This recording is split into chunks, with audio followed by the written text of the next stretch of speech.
Alright,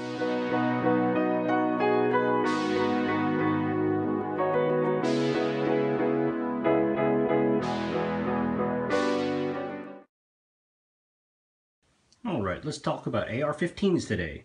So, this is my ultra lightweight AR-15. I had to get my camera out a bit, so my voice may travel. I don't know. We'll see how it works. But the ultralight AR-15 I built as a project as my first AR to get as light as possible. Now, this started from a very dumb idea when I got a polymer lower receiver. This is not that receiver. I changed receivers later. The first receiver I got was polymer. Polymer's known for being light, but it's not very robust. And the one I had was also not very good quality either. I had to drill the takedown pin holes to make it fit correctly. But I wanted to go with a concept, and I went with light. And I built everything on this around that concept, except for a few parts here and there. Okay, so parts from the back to the front. This is a, what do they call this thing? MFT, Mission First Tactical Battle Link Minimalist stock. It's the lightest stock in the market, besides like an Ace, but an Ace is a fixed stock. This is still adjustable and still full usage. This is just a standard receiver extension. I don't remember what brand. And the plate in the back as well. Castle nut, buffer, all that stuff. I think it's Palmetto State actually. And then the receiver here, this is a Mag Tactical. They're a magnesium alloy that is very lightweight. It's almost as light as the polymer one, but not quite. It's just a tad heavier. They have a fixed trigger, what do they call these things? Trigger guards. Now the B5 weapon system's grip here is the lightest one around. It's also pretty good because the angle's further forward as opposed to an old A2 one, which is more canted this way.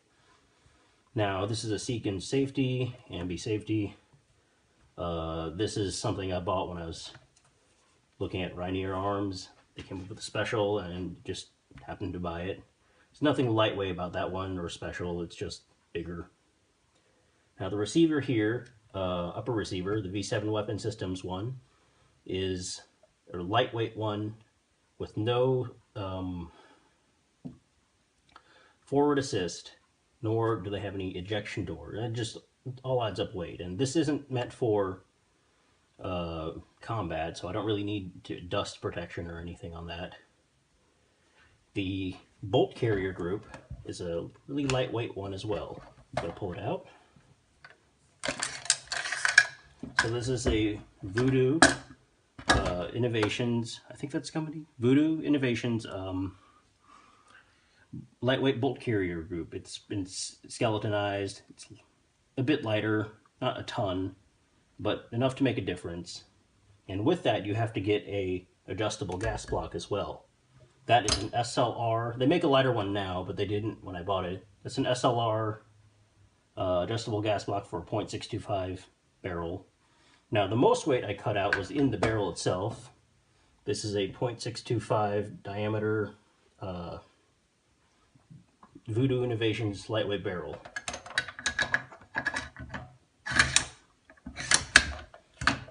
It's a midi-length barrel, 16-inch barrel also. The muzzle brake on there is a VG6 Epsilon. It's very effective. It's supposed to be a combo muzzle brake and flash hider, but the flash hider only works most of the time with my American Eagle ammunition. Now this here is a carbon fiber handguard. This was a very competitive price when it was around. The company is no longer around anymore, unfortunately. I think they changed hands, someone dropped the ball, and they folded. This is an AP Customs carbon fiber handguard.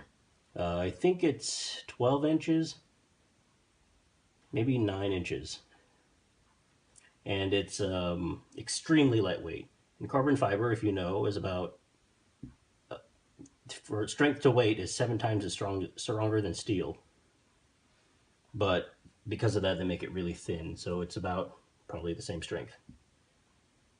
The sights I have are just Magpul backup sights. I've been meaning to get an optic for it. I've been saying this for 2 years. I can still shoot with these just fine. It shoots fast, and it doesn't have any muzzle rise because of that muzzle brake on there. The combination of these things work together very well. When you have a lightweight rifle, you're going to have more recoil because there's less weight holding the blast down. So I put on the muzzle brake to counteract that. You can see in another one of my videos how fast this thing can fire without any kick to it. It sounds like a 308, is firing a 223, and feels like a 22. That's how I say it anyway. All the lightweight parts are on here. I could add about $300 and shave off a few more ounces, and I have not done that because, well, that's a lot of money for just a few ounces more. Alright, so my lightweight AR weighs very little. I'll show you in one moment. And my AR pistol is actually heavier. So here's my kitchen scale. Let it calibrate. Pounds and ounces. 5 pounds, 4 5/8 ounces. Now my AR pistol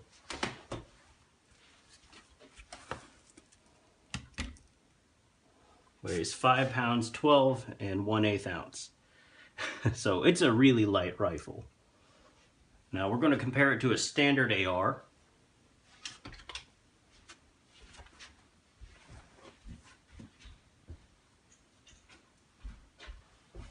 This is my FN-15. It's got just some stuff on it that adds some weight. To be about 7 something pounds. 7 pounds 10 3/4 ounces. So yeah, the AR-15 is very, very light. You'll feel the difference, especially since all the weight's been cut out, mostly of the front end.